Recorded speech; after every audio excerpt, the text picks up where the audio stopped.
Chapter 1 Faces in the Forest. Leave it to you to get us lost again, Ash, Misty complained. Ash Ketchum thought about sticking his tongue out at his friend, but it was no use. The sun was setting in the forest. She probably wouldn't see him anyway. We're not lost, Ash protested. Whatever you say, Ash, said Brock, but the older boy sounded nervous. We just need to charge ahead, Ash said, confidently. Follow me. I know where I'm going. Right, Pikachu? Pika, replied Ash's little yellow Pokemon in an unsteady voice. Ash took off through the forest with Pikachu at his heels. I've just got to keep following the trail, Ash told himself. This forest has to end somewhere. Ash stepped into a clearing. Tall trees ringed an area of open grass. The trail split off in three different directions. Oh no, Ash moaned. Which way should we go? I knew we were lost, Misty said from behind him. She and Brock had caught up. Oh, this is exactly what I had planned, Ash lied. This clearing is a perfect place to camp. We can get some rest and pick up the trail in the morning. Misty looked around at the clearing. It was getting darker, and the trees cast spooky shadows on the ground. Togepi, the spike ball Pokemon that Misty always carried, shivered inside its shell. I am not spending the night in this place, Misty said. Togepi is scared. I think you're the one who's scared, Ash teased. That's enough, you guys, Brock scolded. He was always making peace between Ash and Misty. We need a plan. Whoa! Misty faced Ash. Stop trying to scare me, she said. That spooky voice is the oldest trick in the book. Ash could feel goosebumps rising on his arms. That wasn't me, Ash said. Whoa! The voice was louder this time. A cold wind blew into the clearing, rustling some leaves at Ash's feet. Ash looked around the circle. Where was that voice coming from? Suddenly, the rippled bark on the trees began to swirl. Faces were forming on the tree trunks. Faces with dark, empty eyes and gaping mouths. Whoa!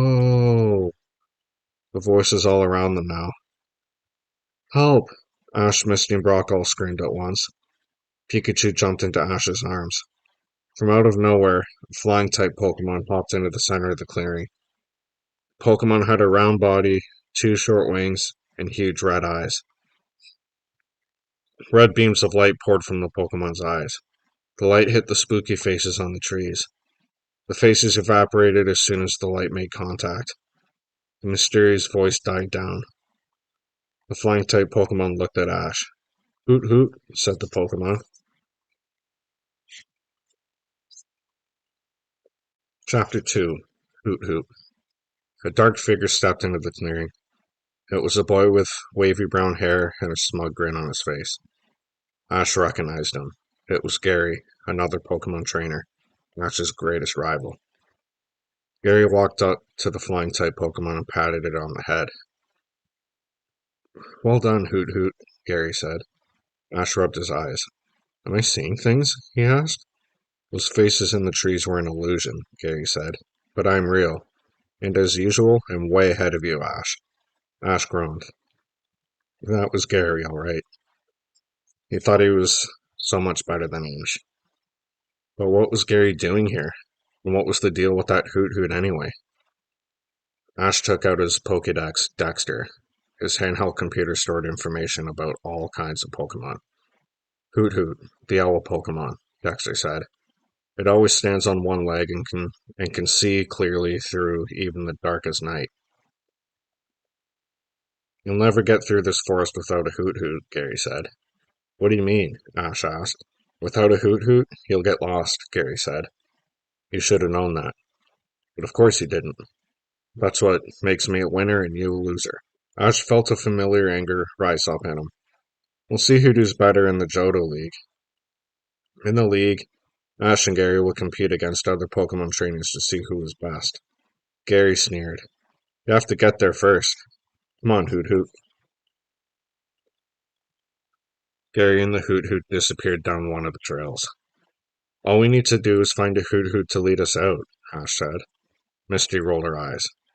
That's not going to be easy to do in the middle of this dark forest, she said. Ash wasn't ready to give up. I'll catch one. You'll see. An hour later, they were still lost in the woods. There was no sign of a hoot hoot anywhere. Hoot hoot, where are you? Ash called for what seemed like the millionth time. Misty followed behind him. We're never going to get out of this forest, she complained. Ash sighed. He brushed a strand of dark hair away from his face. The only reason he was traveling through the strange forest was so he could compete against other trainers in the Johto League and earn badges. It was the only way to become a Pokemon master. But now they were lost. Maybe Gary was right. Ash would never even get to the Johto League. Hoot! Ash spun around. Did you hear something? He asked. Hoot hoot! I did it! Ash cried. I found a hoot hoot! Misty looked down at her feet. The hoot hoot looked at Misty adoringly as it nuzzled against her sneakers. It looks like this hoot hoot found me, Misty corrected Ash. We'll see about that, Ash said. Come here, Hoot Hoot. Hoot Hoot hopped toward Ash on one foot. It hopped onto Ash's head. Then it started to peck at Ash's skull with its beak. No, Ash cried. Cut it out.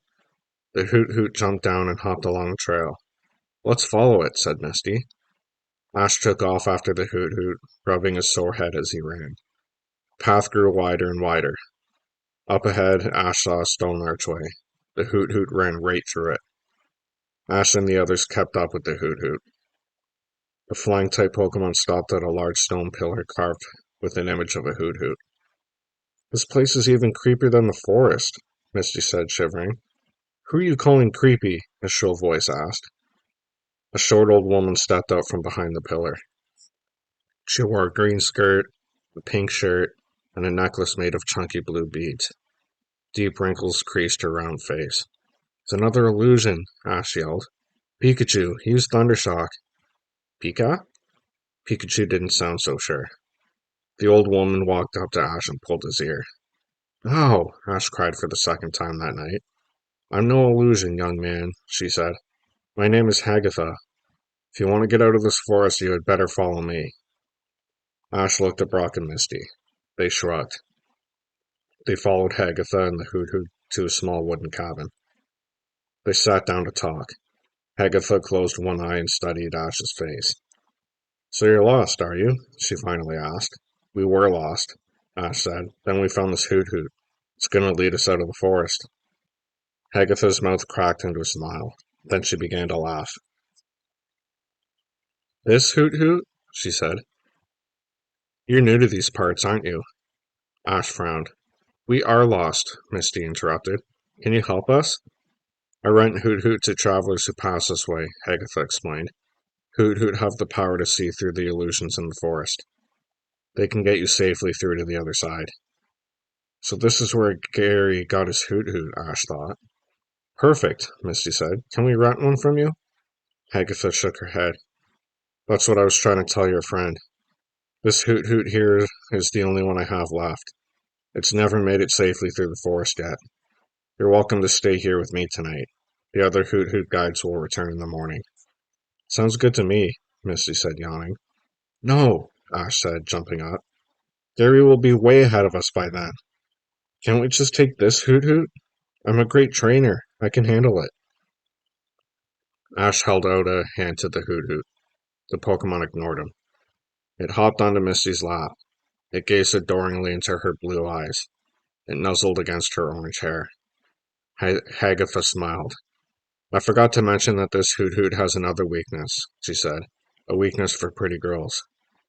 Hoot Hoot huddled up to Misty. Pretty girls? Ash asked. Where?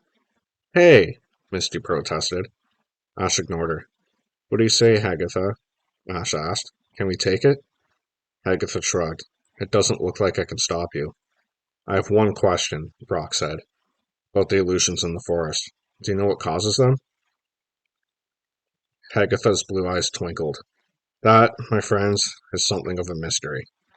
A mystery? Cool, Ash said. We're great at solving mysteries. We'll see, Hagatha said. Good luck. Ash and the others left the small cabin. Hoot Hoot stood at Misty's feet. All right, Hoot Hoot, Ash said. Lead the way. Hoot Hoot didn't budge. It looked up at Misty. Come on, Hoot Hoot, Misty said in a sweet voice. You'll help us, won't you? Hoot Hoot. Pokemon began to hop back down the trail. Ash's spirits lifted as they traveled deeper and deeper into the woods. They catch up to Gary in no time. Suddenly, Hoot Hoot stopped.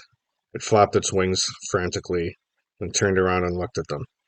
What's the matter, Hoot Hoot? Misty asked. Hoot Hoot started to shiver and shake. Ash thought the Pokemon looked terrified.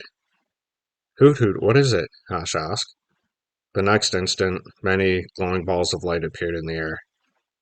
Balls were about the size of baseballs and seemed to be surrounded by an eerie blue glass. Ash, watch out! Brock cried. One of the balls of light swirled through the air, aiming right for Ash's head. Chapter 3. Too Many Ashes. Ash ducked. Ball of light narrowly missed him. The other balls dodged around Misty and Brock. They must be illusions, Ash said. Hoot Hoot, stop them. Hoot Hoot didn't move. Please, Hoot Hoot, Misty pleaded. The many balls of light came together, forming a triangle. Hoot Hoot aimed its large red eyes at the lights. Ash could see it was trying to make red beams come out of its eyes, like Gary's Hoot Hoot had done. It just couldn't do it. The balls of light started to take shape. They formed a scary mask of blue light. Two hollow eyes stared at them. A huge, gaping mouth moaned. Hoot! Hoot Hoot hopped away from the face as fast as it could. Wah ha ha ha ha ha ha, cackled the mask. It dove after Ash and his friends. Ash picked up Pikachu and ran after Hoot Hoot with Brock and Misty at his heels. Finally, it looked like the illusion, or whatever it was, had given up. Ash stopped to catch his breath. He set Pikachu down on the ground. What happened, Hoot Hoot? Ash asked the flying-type Pokemon. Why did you leave us behind? Hoot? Hoot Hoot didn't seem to think it had done anything wrong. What did you expect, Ash? Misty asked. Agatha told us this Hoot Hoot isn't a good guide. We could be sleeping in a safe place right now. Instead, we're more lost than ever. And something's out to get us. Agatha said they're just illusions, Ash reminded her. Illusions can't hurt us, can they? At that moment, a rope descended from the sky. The rope twirled around Pikachu and lifted the Pokemon into the air. Pika! Pikachu cried. Ash, I don't think that's an illusion, Brock said. Ash jumped up and grabbed onto the end of the rope. He hung on as best as he could while the rope rose higher and higher. Ash had a sinking feeling he knew what he would hear next. Prepare for trouble, said a girl's voice. Make it double, added a boy's voice. Ash looked up. It was Team Rocket, a trio of Pokemon thieves. Jesse, James, and the Pokemon Meowth were always trying to steal Pikachu. This time, Jesse and James were perched on the top branches of a tall tree, holding onto a giant fishing pole. The rope dangled from the end of the pole. They were reeling in the rope like a fishing line. But instead of a fish, they had nabbed Ash and Pikachu. Jessie smiled an evil smile. Well, hello, twerp, she called down. We didn't expect to see you hanging around here. But since you're here, we might as well steal your Pikachu, added James. Meowth, the cheeky scratch-cap Pokemon, grinned. And now you're in for a Treemundus surprise, Meowth said. Treemundus? Ash asked, puzzled. What are you? Whoa! Jesse and James swung the fishing rod sharply to the side. Ash slammed face first into a sturdy tree trunk. The crash caused him to loosen his grip. He slid down the trunk to the forest floor. Pika! Pikachu cried. Jesse and James quickly reeled in the little Pokemon. James held out the rope as Pikachu dangled in front of him. That's what I call a great catch, Jesse said triumphantly.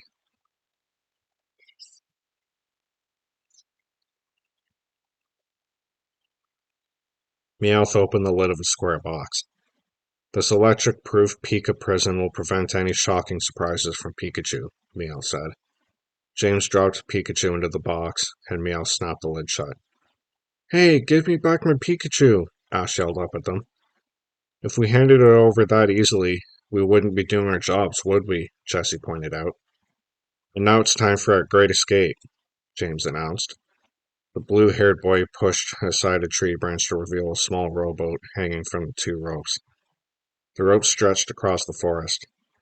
Ash saw that the boat was attached to the ropes with 2 pulleys. Jessie, James, and Meowth jumped into the boat. Meowth carried the box that held Pikachu.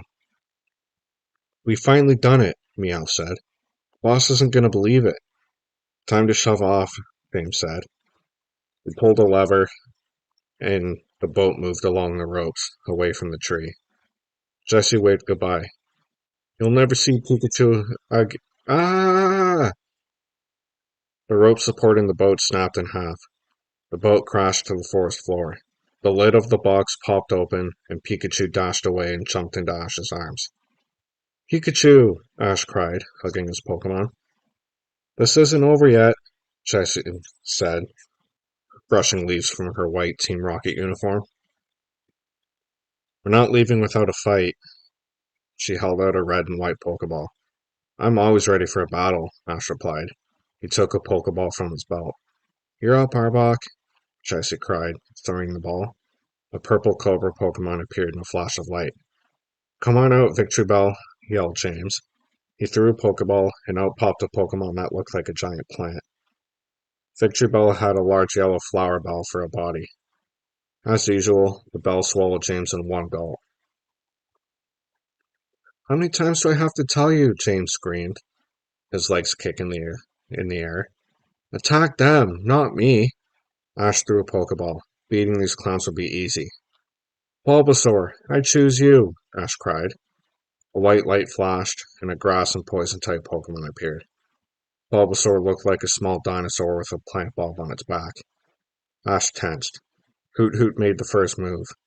The flying-type Pokemon ran in front of Ash. It hopped around nervously, flapping its wings. Team Rocket saw a large orange Pokemon in the distance. "A Dragonite!" Meowth cried. "That rare Pokemon is a more precious prize than Pikachu," Jessie said. "We've got to catch it," James said. "Come on, Victory Bell." Jessie, James, and Meowth ran off after the Dragonite. Victory Bell and Arbok followed. "Something tells me Team Rocket saw an illusion," Brock said, stepping in front of Ash. "I don't care if it's an illusion," Ash said. "I'm just glad it got rid of Team Rocket. Right, Pikachu?" Ash looked down at his little Pokemon. Pikachu looked terrified. "What's the matter, Pikachu?" Ash asked. Then he noticed his friends. Brock and Misty had both turned pale. Togepi covered its eyes with its tiny arms.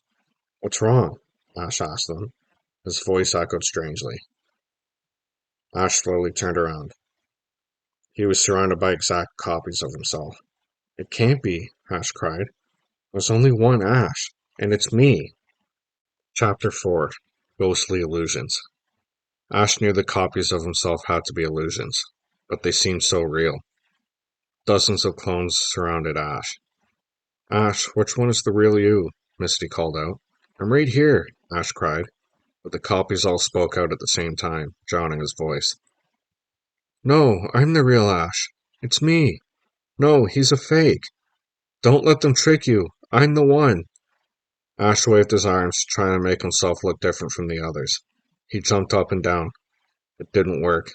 The copies all did the same. Misty knelt down beside Pikachu. "Can you tell which is the real Ash?" she asked. "It's me, Pikachu. I'm here," Ash cried, but the copies all did the same. Pikachu looked at the crowd of Ashes, confused. The Ash copies all gathered around Pikachu. "I'm the real one, Pikachu. Tell them, Pikachu. It's me, Pikachu. Can't you see?" Ash could see that Pikachu was trying to focus, trying to find him, but it was too confused. Pikachu held its head in its hands. Then Pikachu did what it knew how to do best. "Pikachu!" Lightning flashes. Pikachu aimed a sizzling electric charge at the copies. Ash braced himself as the attack sizzled his body. The copies disappeared as soon as the electricity hit them, leaving Ash standing alone, and more than a little frazzled. Good work, Pikachu, Ash said weakly. He patted the yellow Pokemon on the head. Eek! A high-pitched scream pierced the night air. Ash spun around. Misty was surrounded by bug-type Pokemon. Help me! Misty yelled. Ash knew Misty hated bug-type Pokemon, and now some of the creepiest bug-type Pokemon were all around her. Venomoth flapped its wings above her head. Beedrill buzzed next to her ear. Caterpie and Weedle inched towards her. Metapod stared at her with its big eyes. It's just an illusion, Misty, Ash reminded her. They can't hurt you. They look pretty real to me, Misty said. Where's Hoot Hoot? Maybe it can get rid of these things. Ash turned to the flying-type Pokemon. Hoot Hoot was hopping away as fast as it could. Wait, Hoot Hoot, Ash called out. Hoot Hoot kept hopping. You can't abandon Misty, Ash said, running after it. She needs you. Hoot Hoot stopped and turned around. You're the only one who can save Misty, Ash said. You can do it. I know you can. Hoot Hoot turned and faced a swarm of bug-type Pokemon. Ash could see it was concentrating with all its might. The solution is really bugging me, Misty said. Please help, Hoot Hoot. Hoot Hoot's round eyes began to glow with red light, just like the eyes of Gary's Pokemon had done. The red lights got stronger and stronger. They formed a powerful beam that shot out and hit the bug-type Pokemon. The creepy creatures faded away until there was nothing left. Misty sighed with relief. Thank you, Hoot Hoot, she said. Hoot Hoot looks strong and confident now, Ash thought. Next, the flying-type Pokemon aimed the red eye beams at the trees in the forest. Ash gasped. The red light revealed hordes of ghost-type Pokemon hiding in the treetops. Gray-purple Haunter with creepy claws. Gengar with spooky orange eyes. There are tons of them, Ash said, amazed. Aha! Brock exclaimed. So the ghost-type Pokemon were creating the illusions all along. I think I've had enough illusions for one night, Ash said. He turned to Bulbasaur. Use your Vine Whip. Two long green vines lashed out of the plant bulb on Bulbasaur's back. The vine shot up into the trees and knocked the ghost-type Pokemon off the branches. Pikachu, Thunderbolt! Ash yelled. Red sparks crackled on Pikachu's cheeks as it charged up for the attack. Then Pikachu hurled a blast of electric energy at the fallen ghost-type Pokemon. The attack sent the Haunter and Gengar flying deep into the forest. Alright, we did it! Ash cheered. It must have been my training that got Hoot Hoot to help us. Right, Hoot Hoot? Hoot Hoot jumped on Ash's head and pecked away with its sharp beak. Misty laughed. You didn't train it, Ash. Hoot Hoot just wanted to help me.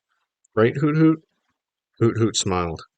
It jumped off Ash's head and hopped into Misty's arms. Ash frowned.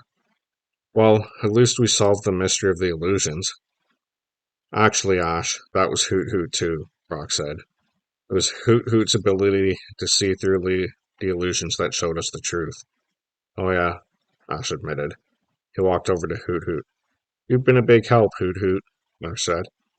How about getting us safely through the forest now? Hoot Hoot looked up at Misty.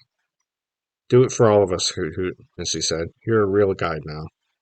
Hoot Hoot nodded and hopped to the ground. Hoot Hoot. Chapter 5. Caught in Spinnerak's Web. I'm glad we finally made it out of that forest, Ash said the next day. Hoot Hoot was a huge help. Too bad we had to say goodbye. It had only taken Hoot Hoot another hour to get them to safety. They even had time to sleep for a while. Ash felt refreshed and ready for anything. I'm glad we're headed for Catalia City, Misty added. It'll be a relief to see concrete and buildings instead of a bunch of spooky trees. Soon the friends reached the town. The streets were lined with old brick buildings. Ash thought the whole place seemed kind of peaceful. This looks like a great place for a rest, Luck said, sitting down on a wooden bench. Facing those illusions was draining. Just then, a police car zoomed by, its sirens blaring. Brock jumped to his feet. Where there's a police car, there's bound to be Officer Jenny, Brock said. He raced down the sidewalk. Ash and Misty looked at each other. Each town had an Officer Jenny. They all looked alike, and they were all related. And Brock had a crush on every one of them. Brock is so girl crazy, Ash remarked, making a face. I hope I'm never that bad. You better not be, Misty said, because no girl will be crazy enough to like you. Hey, Ash said. We better go after him, said Misty. She ran after Brock. Ash and Misty caught up to Brock just in time to see him trip. He fell headfirst into the concrete. Are you okay, Brock? Misty asked. She leaned over her friend. Suddenly, Togepi started waving its arms and pointing. Togi! Togi! Said the Pokemon frantically. What's the matter, Togepi? Misty asked. She looked up. Something had dropped down from the sky. It looked like a round, frowning face attached to a string. Hey, what's this? Misty said, smiling. She reached out to touch it. The frowning face spun around. Ash could see that there was a head and 6 legs attached to it.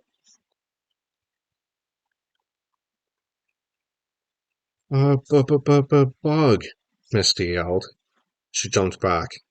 It was too late. The bug and poison-type Pokemon shot a strand of sticky string out of its spinneret. The string wrapped around Ash, Misty, Brock, and Pikachu. They were stuck in the sticky trap. This is what I call a sticky situation, Ash joked. That's not funny, Ash, said Misty. We're trapped by that horrible bug. Ash studied the Pokemon. It had a green head and body. What Ash thought was a frowning face were actually black marks on the Pokemon's body. Its legs were yellow and black. It had a tiny white horn on top of its head. I think it's kind of cute, he said. Yuck, Misty made a face. Brock made a face too. He got a dreamy look in his eyes. Officer Jenny, Brock said. A female police officer with blue hair approached them. She was flanked by 2 male officers in blue uniforms. It looks like Spinneret caught the thieves, said one of the men. Officer Jenny frowned. Do these kids really look like master thieves to you? She asked. We're not thieves, Ash said quickly. We're Pokemon trainers. I believe you, but I'd still like to ask you some questions, Jenny said. She turned to the officers. Get them out of that web. A while later, Ash, Brock, Misty, and Pikachu faced Officer Jenny across a rounded table at the police station. Sorry you got stuck on that web, Jenny said. We hung them to catch a thief who's been striking the town. The thief is imitating the famous jewel thief, the Black Arachnid. Black Arachnid? Ash asked. That name sounds familiar. The Black Arachnid was a master thief who traveled all over the world, Jenny said. His partner was a Meowth. The Pokemon would use an attack called Payday to scare away anyone who tried to catch them. Payday, Brock said. I've heard of that. The Pokemon can make a shower of coins appear out of thin air, right? Jenny nodded. Right. That's how we know that this new thief is an imitator of the Black Arachnid. She held out a shiny object. It looked like a silver coin with the words Payday written on it. The new thief is using Payday too, she explained. So how does that bug and poison type Pokemon fit in? Ash asked. Jenny looked at her Spinneret and beamed with pride. My great-grandmother, Officer Jenny, caught the first Black Arachnid. Her Spinneret spun a web and trapped him in his Meowth. It was beautiful. I see, Brock said.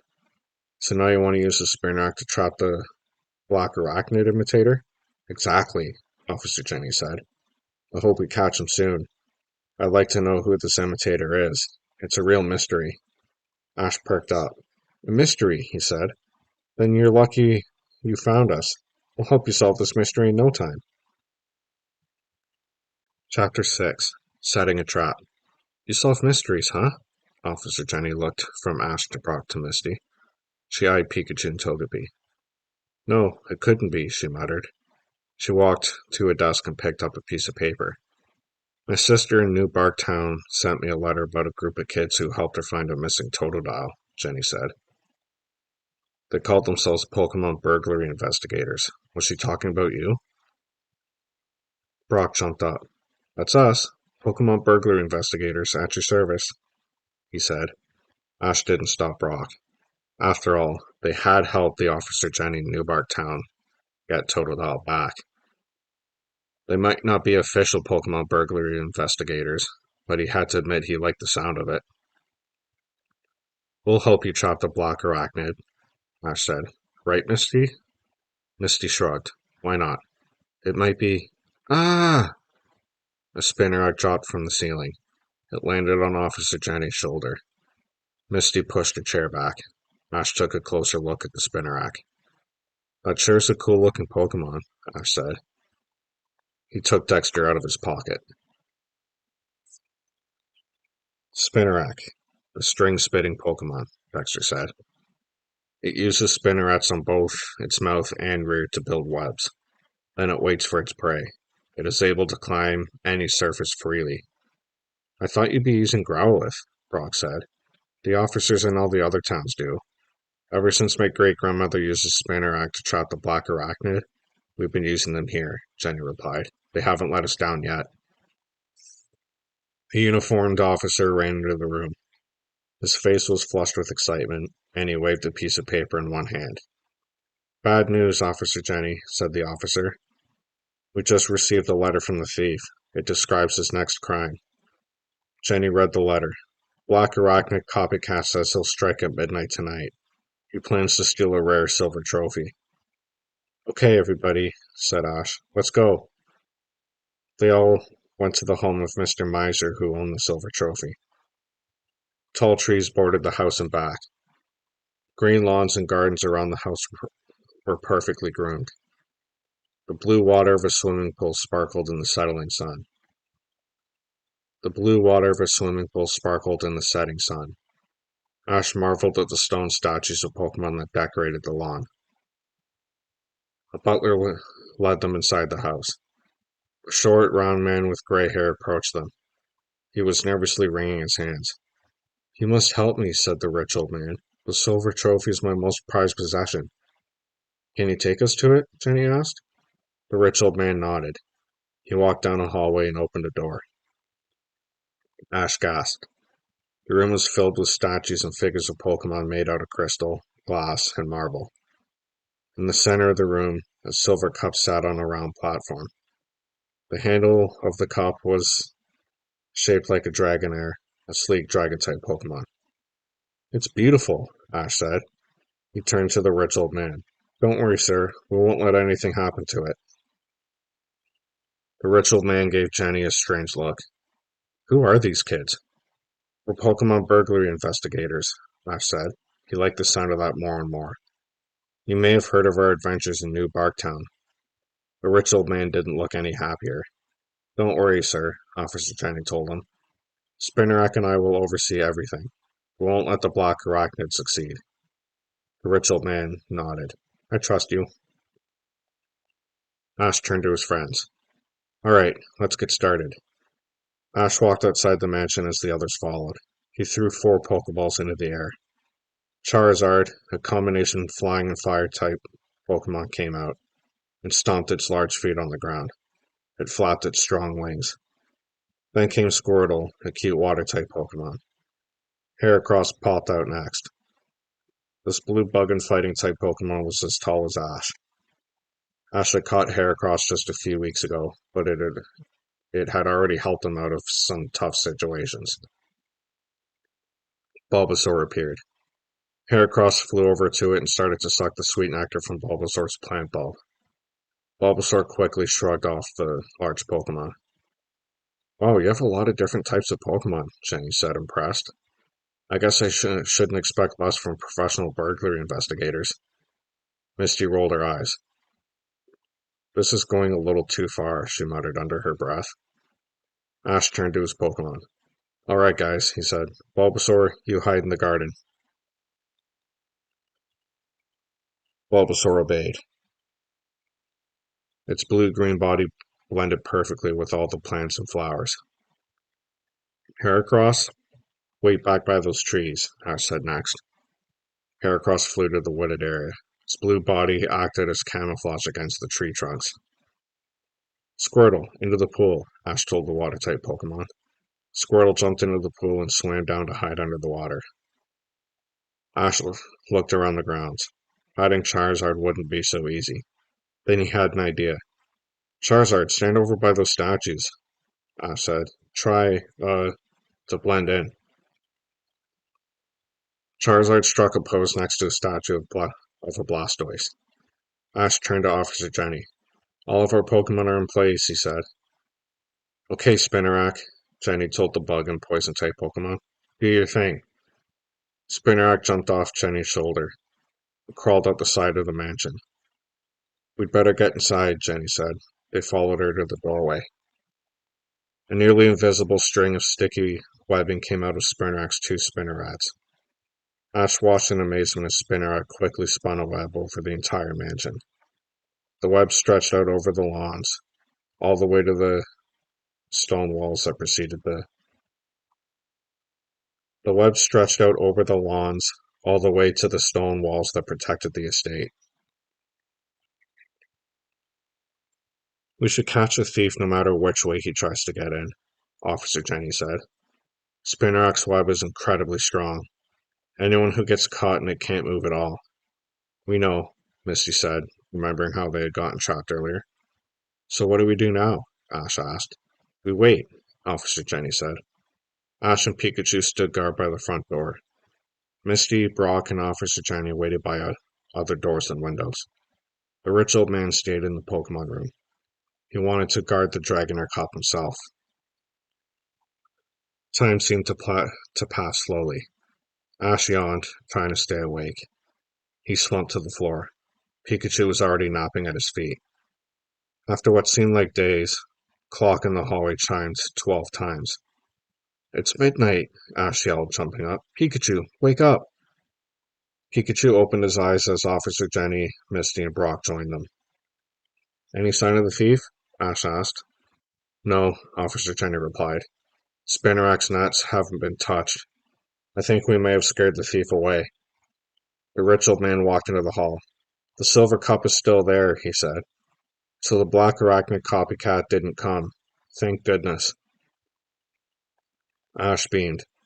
What do you expect from professional Pokemon burglary investigators? Suddenly, a shrill voice rang through the house. Payday! Payday! Yelled the voice. Chapter 7. Tricked by Team Rocket? Panel in the ceiling slid to the side. A shower of silver coins tumbled out. It's the black arachnid, Officer Jenny cried.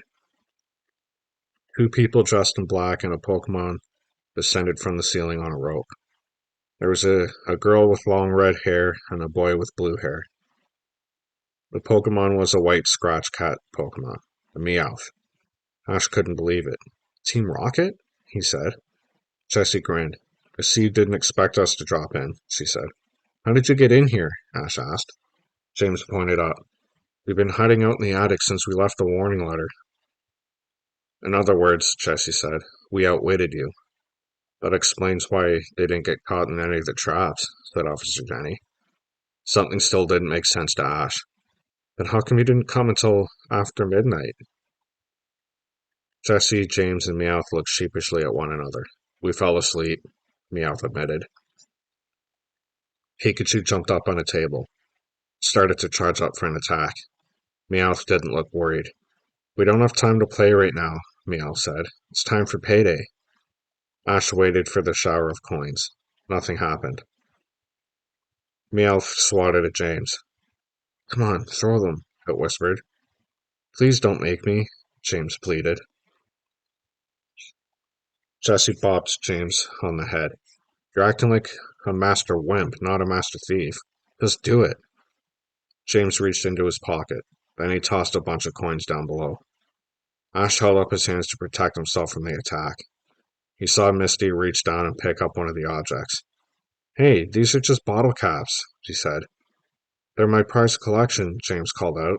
Give them back later, okay? Ash laughed. You guys are pathetic imitators of the black arachnid. You slept late, and your mouth doesn't even know the payday attack. You have to fake it. Well, we didn't fake this, Jessie said. She held out the silver dragonair cup. No, it can't be, cried Mr. Miser. Jessie waved goodbye. You may call yourself burglary investigators, but you're nothing but a bunch of bunglers. So long. Team Rocket disappeared back into the ceiling. The roof! Ash cried. I bet they've got their balloon. Ash ran outside, and the others followed. Team Rocket had climbed into their balloon all right, but the balloon wasn't going anywhere. Ash saw the spinnerack at work, quickly spinning a web around the basket. They can't get out of Spinnerack's web, Ash said happily. History repeats itself, said Officer Jenny.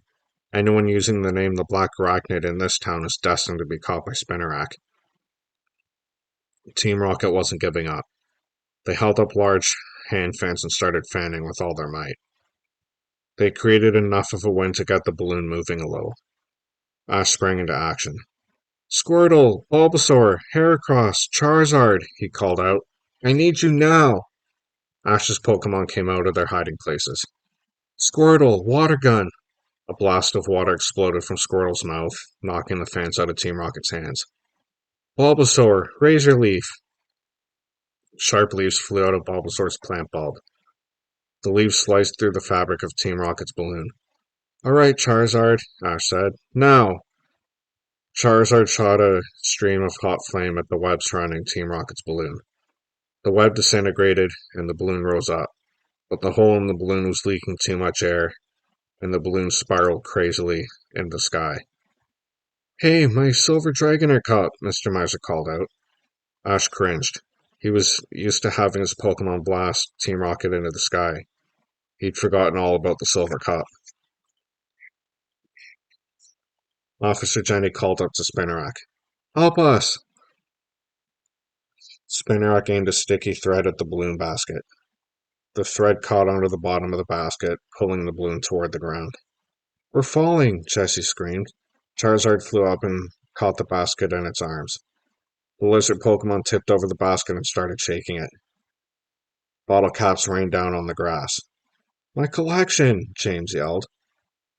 Then crystal vases, shiny silverware, and other treasures fell from the basket. We're losing our loot, Meowth cried. Those are the other treasures they've stolen since they came to our town, Officer Jenny remarked. Pikachu, Bulbasaur, Squirtle, and Heracross ran around the lawn, collecting the treasures as they fell.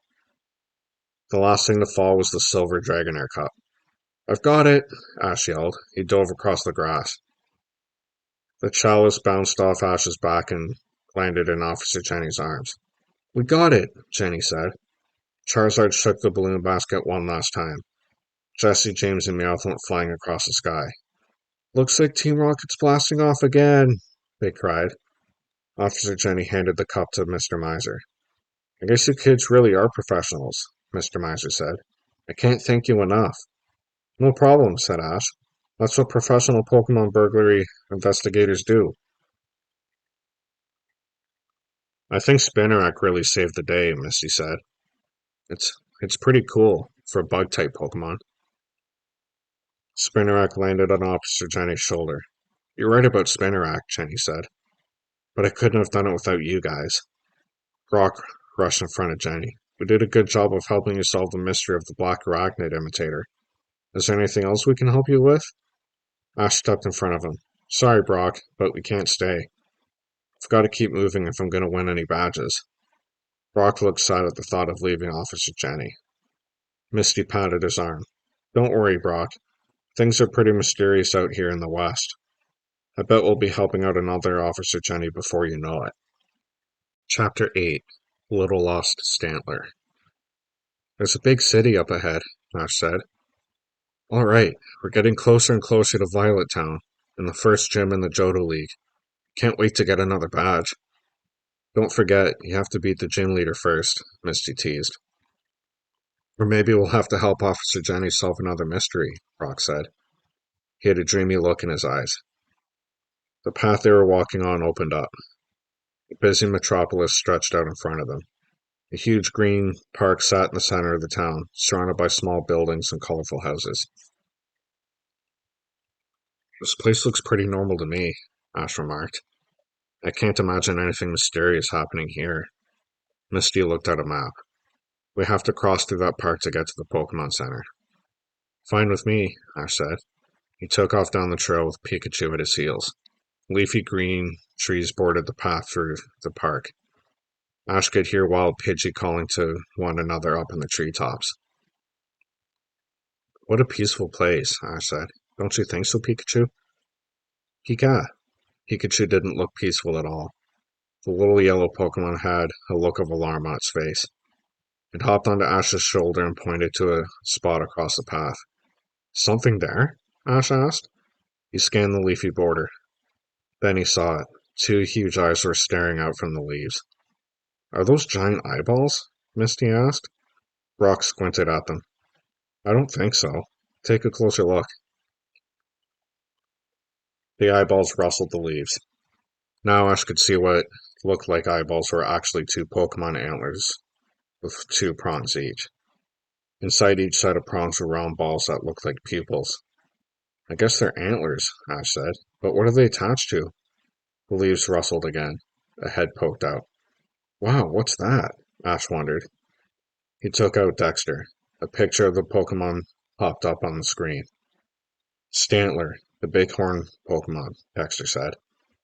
The pleasant odor coming from the eye-like shapes at the base of its antlers has a bewildering effect on any who smell it. Stantler generally form herds and live in mountainous terrain. I wonder what it's doing here in the town park, Misty said. Brock took a step closer. This one looks like a Stantler, he said. He looked thoughtful. Let's see. When approaching a Pokemon, it's best to imitate the Pokemon's behavior so as not to startle it. Ash watched as Brock got down on his knees and started to crawl toward the Stantler. He knew his friend wanted to be a great Pokemon breeder. That meant being able to communicate with Pokemon and understand their needs. He wondered if Brock would be successful this time. Soon Brock and the Stantler were almost nose to nose. That's it, Brock said in a soothing voice. Good little Stantler. Brock reached out a hand to pet the Stantler's neck. Stantler stepped back a little. It made a soft, whining sound. Brock examined the Stantler closely. It looks like it's hurt, Brock told the others. It has a small wound on its knee. If I can get it to trust me, I can help it. Brock carefully took a small piece of Pokemon food from his pocket. It was his own special recipe. Eat up, he told the Stantler. The little Stantler sniffed the food, but it didn't take a bite. Brock bit into it himself. This is good. Suddenly, Ash noticed a strange white vapor coming from the Stantler's antlers. The vapor traveled across the path and passed over their heads. Brock didn't seem to see it, though. Then Ash noticed something else. Something had appeared behind the little Stantler. It was a whole herd of adult Stantler. They pawed at the ground angrily. Misty noticed it too. She hugged Togepi tightly to her. Brock? Ash whispered. Not now, Ash, Brock said. Brock, look up, Ash insisted. Brock raised his head. He froze. Then he slowly stood up. Guys, he said. It looks like they're going to... Stampede! Ash yelled as the Stantler herd charged at them. Chapter 9, Stantler Stampede. Instinct kicked in. Ash picked up Pikachu. Then he turned and ran as fast as he could. The stampeding Stantler sounded like a thunderstorm as their hooves pounded on the path. If the herd caught up, Ash knew they'd be crushed for sure. From the corner of his eye, he saw Misty and Brock keeping pace with him. We can't outrun them, Brock yelled over the noise. Maybe we can lose them, Misty said. It seemed hopeless. Ash thought he could feel the Stantler's hot breath on the back of his neck. And then, suddenly, the thundering noise stopped. Ash kept running. Finally, when he was sure it was safe, he stopped and looked back. The path was clear. The herd was nowhere in sight. We're safe, Ash said, panting. The Stantler herd stopped stampeding. Brock gazed down the path. That was strange. What happened to that hurt little Stantler? And where could such a huge herd have gone? That's what I'd like to know, a voice said. Ash, Brock, and Misty turned. It was Officer Jenny. I heard you say you saw a Stantler stampede, Jenny said. All week, I've had reports of a herd of Stantlers scaring people in the park, but we can't seem to find them anywhere. That sounds like a mystery to me, Ash said. Brock pushed his way in front of Officer Jenny. We can help you find that Stantler herd. We're professional Pokémon mystery solvers. I thought that we were Pokémon burglary investigators, Misty muttered. Brock nudged Misty. He looked at Officer Jenny. What do you say? Can we help you? Officer Jenny looked thoughtful. Well, I do need you to come down to the station with me so I can file a report. Let's start with that. Ash and the others followed Officer Jenny to the police station. At the station, Officer Jenny told them about the Stantler attacks. That park is usually full of vacationing families, she explained, but the Stantler have been scaring them away. I thought Stantler lived in the mountains, Misty said. What are they doing in a park? It's very puzzling, Officer Jenny said. Brock nodded. It sure is. The park doesn't look big enough to support a herd of Stantler. And I didn't see any signs that Stantler had been feeding on the plants here. That's right, Ash said. Brock, it sounds like you have an idea about what's happening. I might, Brock said thoughtfully. Help! Loud screams came from outside. Ash and the others followed Officer Jenny as she rushed out to investigate. Ash couldn't believe what they found. Jesse, James, and Meowth were running down the street, screaming loudly. When they spotted Officer Jenny, they skidded to a stop. Help us, Jesse pleaded. There's a herd of Stantler chasing us. Those must be the Stantler we just saw, said Misty. Brock looked down the street. Where are they? They're right behind us, James said. We've got to get inside. But the street was calm and quiet. There wasn't a Stantler in sight. They were here just a minute ago, Meow said. Then it pointed. Look, there's one now. A small Stantler from the park came limping down the street. Let's get it and take it to the boss, Jessie cried. She held out a Pokeball. Then the white vapor poured from the Stantler's antlers again. The vapor wafted down the street and passed over them. Just then, as if they came out of nowhere, the Stantler herd appeared at the end of the street. The herd charged at the police station. Team Rocket ran off down the road. Everyone, into the station, yelled Officer Jenny. Ash ran toward the door, but he could see that Brock wasn't moving. His friend stood in the middle of the street, right in front of the path of the stampeding herd. Brock, what are you doing? Ash called out. Trust me, Brock said. He held his hands out to the little Stantler, who stood a few feet away. No need to be afraid. I won't hurt you. Brock, those Stantler are going to hurt you, Misty cried. Brock stood his ground. The Stantler ran closer and closer. Brock was a few feet away from being trampled. Brock! Ash yelled. He ran out into the street.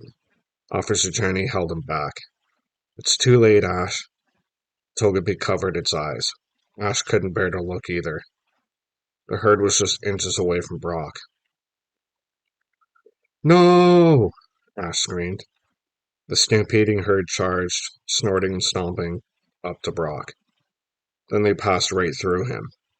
Ash gasped. It was as if the herd were made of air.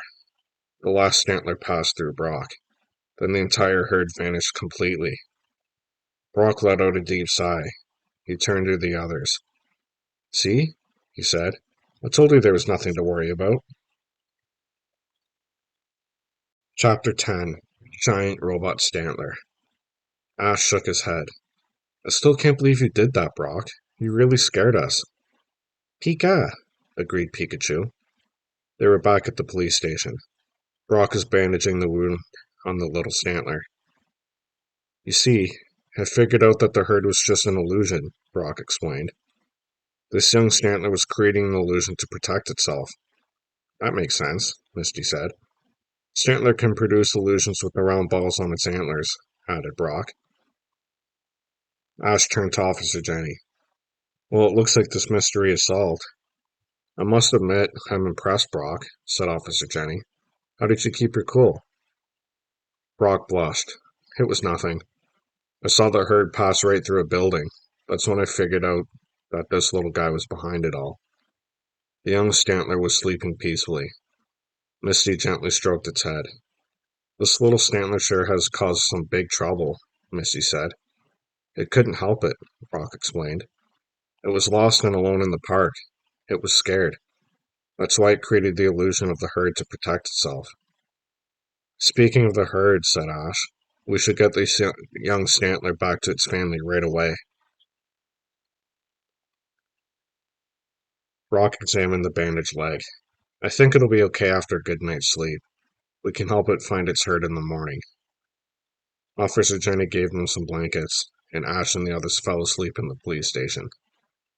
Brock stayed by the Stantler side all night. The next morning, they took a trail out of town. Officer Jenny said it led to the mountains where Stantler herds were found. They followed the tree-lined trail all morning. Soon the trees gave way to rocky cliffs. The trail broke off and led up the mountainside. Brock faced Stantler. All right, he said. This path leads back to the mountains. The rest is up to you. The Stantler didn't move. Doesn't seem to want to go, Ash remarked. Can't it stay with us? Misty asked. It's so cute. Brock sadly shook its head. It belongs with its herd. It's too young to come with us. Brock looked into the Stantler's eyes. Don't you understand? It's for your own good, Brock said. The Stantler hung its head. Come on, get going, Brock shouted. Ash knew that although Brock sounded angry, he didn't mean it. He had to get the Stantler to go, no matter what it took. Hurry up, Brock yelled. The Stantler looked at Brock, hurt. Then it turned and trotted up the path. Ash put his arm on Brock's shoulder. You okay, Brock? Brock nodded. It's the best way.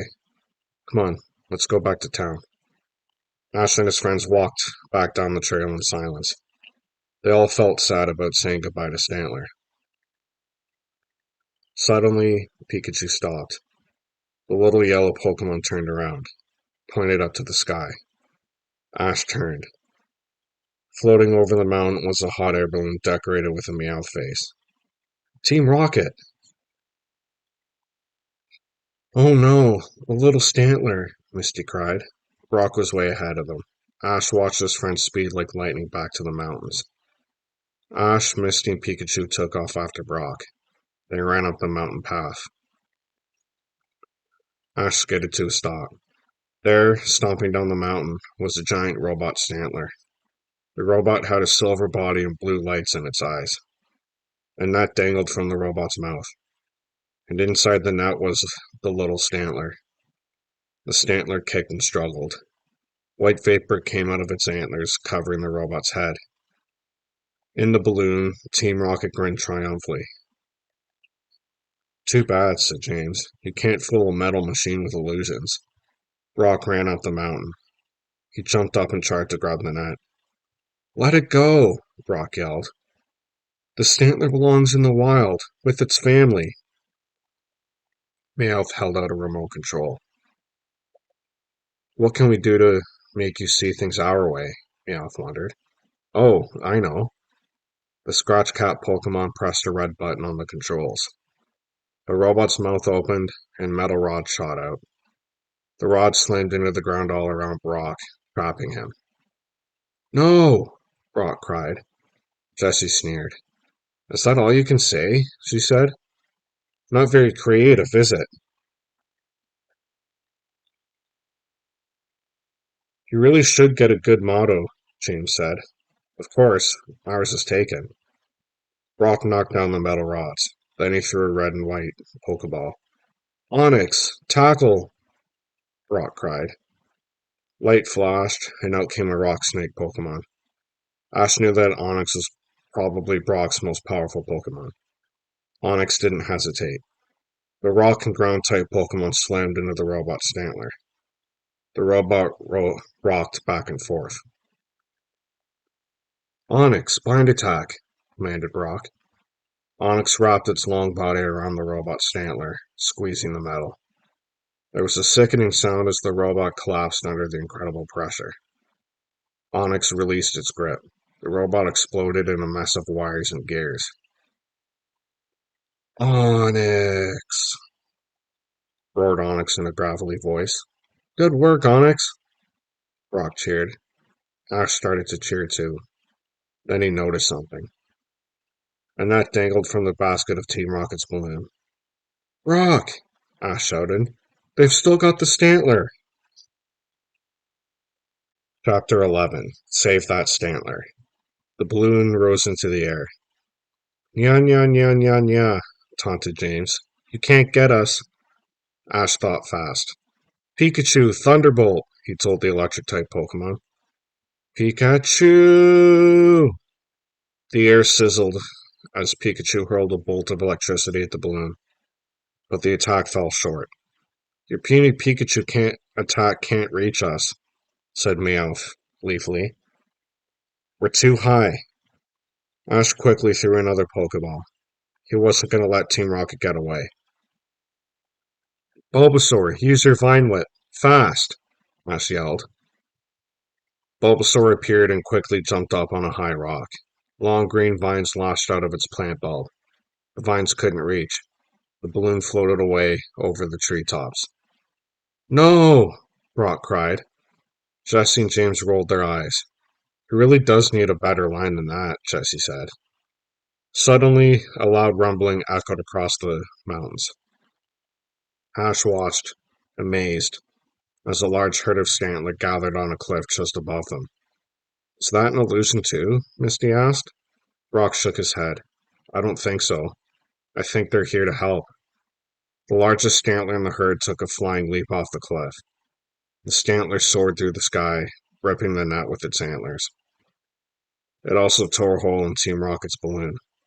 Looks like Team Rocket's running away again, Ash said as Jesse, James, and Meowth ran out of the fallen balloon and into the woods. Ash turned to Brock. We did it! We saved the Stantler! Bulbasaur set the young Stantler on the ground. The Stantler herd came out of the woods, led by the large Stantler. It nuzzled the Stantler's nose. See? Brock said softly. I told you this is where you belong. The young Stantler looked into Brock's eyes. Then it turned around and followed the herd. Good luck, little guy, Brock whispered as the Stantler herd disappeared around a bend. Misty leaned against a tall tree. That was something, she remarked. The city looked like such a peaceful place, and I'm exhausted from all this action. It certainly is interesting out here in the west, Brock said. I wonder what's waiting for us in Violet Town. Ash grinned. It's a mystery to me.